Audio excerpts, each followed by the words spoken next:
사도님의 기도를 배워서 바울 사도님처럼 위대한 기도를 하는 성도들이 다 되시기를 예수 그리스도의 이름으로 축원합니다.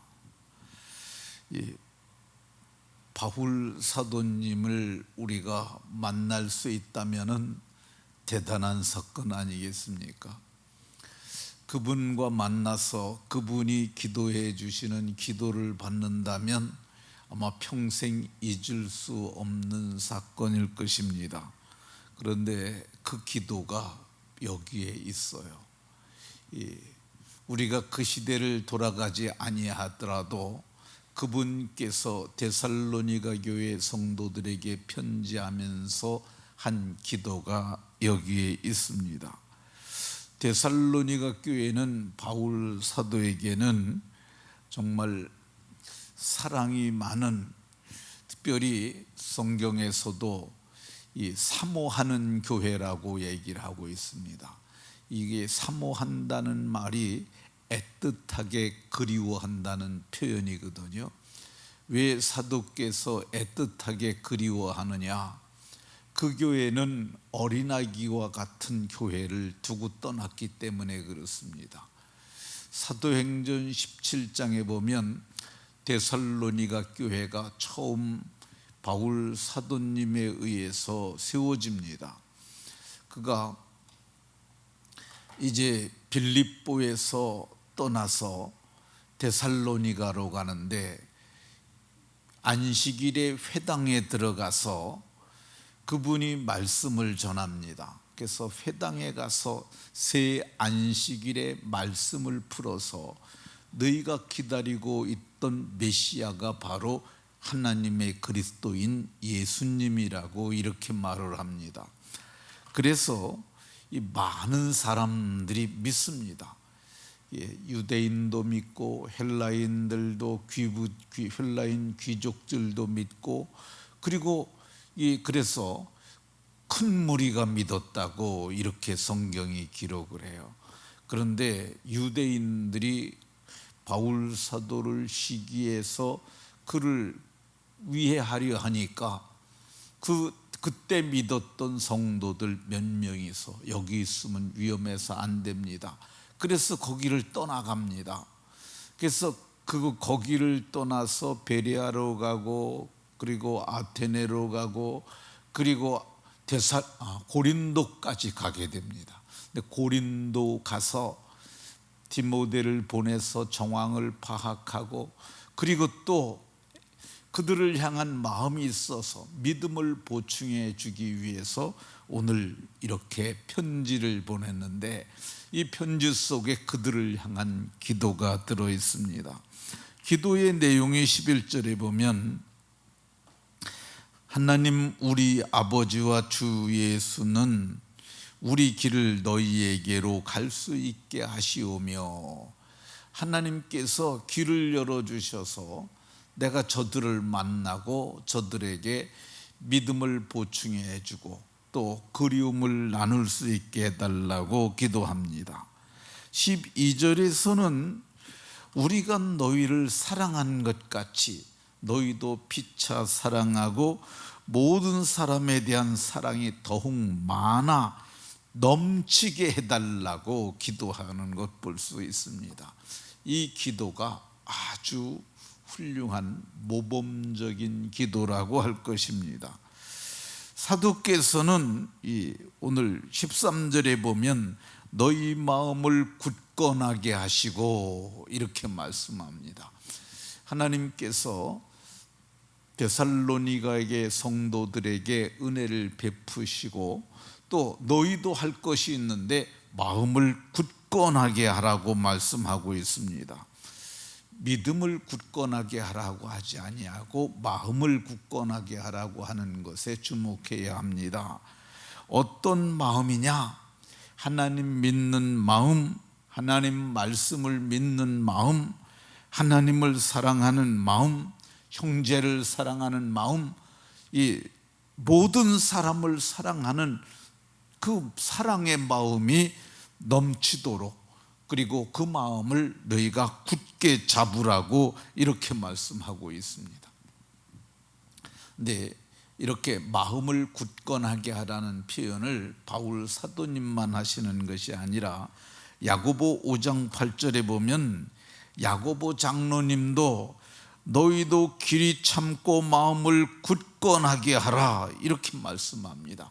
마음을 굳건하게 하라고 이 야고보 장로님도 말씀합니다. 왜 야고보 장로님께서 마음을 굳건하게 하라고 그러시냐? 이 뒤에 쫓아오는 말씀이 주의 강림이 가까우니라. 주님이 오실 날이 가까우니까 너희가 마음을 굳건하게 하라고 이렇게 말씀합니다. 그러니까 주님의 재림이 임박한 의식을 갖고 살아가는 성도들은 마음이 흔들리면 안 돼요. 마음을 굳건하게 해야 합니다. 오늘 본문에서도 13절에서도 이렇게 말씀합니다. 너희 마음을 굳건하게 하시고 우리 주 예수께서 그의 모든 성도들과 강림하실 때, 사도님도 여기서 똑같게 말씀하세요. 주 예수께서 그의 모든 성도와 함께 강림하실 때라고 이렇게 말씀하십니다. 그러니까 바울 사도님은 이걸 임박한 종말 의식이라고 그러는데, 주님이 금세 오실 것 같은 임박한 종말 의식을 가지고 살았던 것 같아요.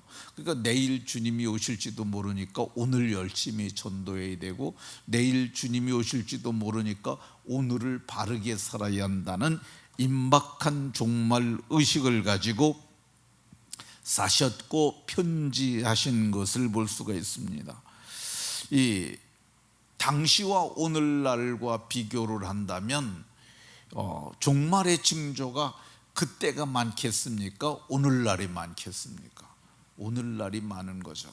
그때에 비하면은 오늘날에는 아주 종말의 징조가 차고도 넘친다고 할 것입니다.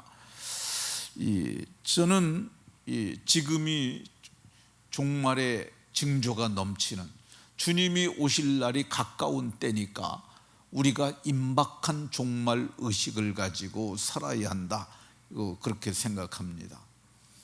제가 이렇게 말하는 것이 성경적 증거가 아니더라도 과학자들도 이런 얘기를 합니다. 미국의 핵과학자 협회가 있는데요, BSA라는 데가 있는데, 그것이 금년 1월 23일 날 종말 시계가 12시가 종말이에요. 근데 이 20년에 100초 전이었어요. 종말 100초 전.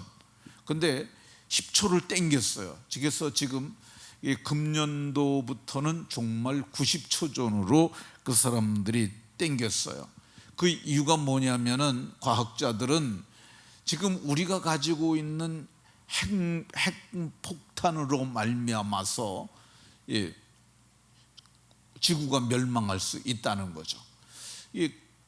지구가 멸망할 수 있는 그 이유가 지금 국제 정세가 아주 불안정해졌기 때문이라고 이렇게 말합니다. 그건 과학자들이 하는 얘기고요. 저는 종말의 징조가 가장 큰 징조는 이 유다서 1장 7절에 보면 소돔과 고모라와 그 이웃들 도시들도 그와 같은 행동으로 음란하며 다른 육체를 따라가다가 영원한 불의 형벌을 받음으로 거울이 되었다고 이렇게 말씀하고 있습니다. 그러니까 소돔과 고모라가 거울이라는 거야. 소돔과 고모라가 망하던 날에 무슨 일이 있었습니까? 롯이 살고 있었는데 거기에 천사가 둘이 들어갑니다. 근데 천사가 들어갔더니 그 소돔과 고모라 사람들이 이 롯의 집을 에워쌌고, 그리고 문을 두들기면서 네 집에 들어간 사람들을 이끌어내라, 우리가 상관하여야 하리라. 그런데 거기에 남자, 여자, 늙은이, 젊은이, 개역 성경에서는 남녀노소가 와서 문을 두들겼다고 얘기를 합니다. 근데 그게 뭐냐면 동성애예요. 동성애. 그러니까 이 여러 명이서 집단적으로 성적 관계를 갖는 음란하고 다른, 이번에는 다른 육체라고 번역을 유다서에 했는데 개역 성경에서는 다른 색을 따라가다가 이렇게 말을 합니다. 그게 음행이죠. 음행에다가 동성애, 그리고 집단적으로 하는 부끄러움을 모르는 그런 것을 볼 수 있는데, 그들이 영원한 불의 형벌을 받음으로 거울이 되었다고 얘기를 합니다. 하늘에서 유황과 불을 비같이 내려서. 근데 이 베드로후서 3장 6절에 보면 베드로 사도께서 첫 번째 세상은 물이 넘침으로 말미암아 멸망하였거니와 두 번째 세상은 하늘에서 불이 내려와서 이 심판하실 거라고 이렇게 말하는 것을 볼 수가 있습니다. 그러니까 두 번째 세상, 두 번째는 불로 심판하는 거야. 하늘이 큰 소리로 떠나가는, 그리고 이 세상이 모든 것이 불타는 불의 심판이 임박했다고 볼 수 있습니다. 왜 임박했다고 그러냐? 우리나라에서 금년도에 동성애자 동거인 의료보험을 대법원에서 그 전원 합의체라고 하는데 대법원 판사가 13명의 대법원장을 포함해서 그 중에서 9명이 그걸 동의를 했어요. 그러니까 남자 둘이서 사는 거예요. 그 사람들이 부부라고 지네들끼리 그러면서 사는 거죠. 근데 합법적으로 우리나라가 아직 인정하지 않느냐 하니까 뭐라고 그랬느냐 하면 동거인으로 했어요. 근데 한 사람은 일을 하지 아니하고 한 사람은 일을 하는 거예요. 그러니까 일하는 사람에게 그 여자가 한 집에서 이 살림하는 그 남자를 갖다가 동거인으로 인정을, 그 아내처럼 인정해 달라는 거예요. 그걸 법원에 청원을 했는데, 그 중에서 대법원 판사 이 13명 중에서 9명이 동의를 해서 그게 이번에 합법화됐어요. 그러니까 우리나라가 동성애와 관련된 동성애자에게 의료보험 혜택을 첫 번째로 주는 그런 결정을 했어요. 이거에 대해서 동성애자를 반대하는 사람들이 많이 말을 하고 있는데 이미 그것이 시작이 된 거예요. 근데 그 사람들 얘기가 뭐냐면 해묵은 편견에서 벗어나야 한다, 이렇게 얘기를 하면서 그걸 그렇게 해버렸어요. 근데 동성애가 지금 우리는 그거는 창조 섭리를 벗어나는 것이고 인간이 해서는 안 될 짓이라고 우리는 생각을 해요. 근데 이미 서울에 있는 명문대학에서 학생들이 동성애를 하면서 그 사람들이 뭐라 그러냐, 우리 같은 사람들을 해묵은 편견을 가지고 있는 그런 편견주의자라고 얘기를 해요. 편협한 생각을 가진 사람들이라고 얘기를 해요. 이것이 저는 오늘날은 굉장히 의식 변화가 빨리 옵니다. 옛날에 500년에 바뀌어야 될 것이 우리 즘은 5년이면 바뀌어요. 의식의 변화가 그렇게 빠르게 옵니다. 그러니까 앞으로 5년이나 10년 안에 우리나라에서도 박원순이라고 하는 그 죽은 서울시장이 옛날에 그런 얘기를 했거든요. 대한민국 서울이 아시아에서 최초로 동성애를 합법화하는 수도가 됐으면 좋겠다고 그렇게 얘기를 했어요. 그 시대에 얼마 안 지났잖아요. 공공연하게 얘기를 했어요.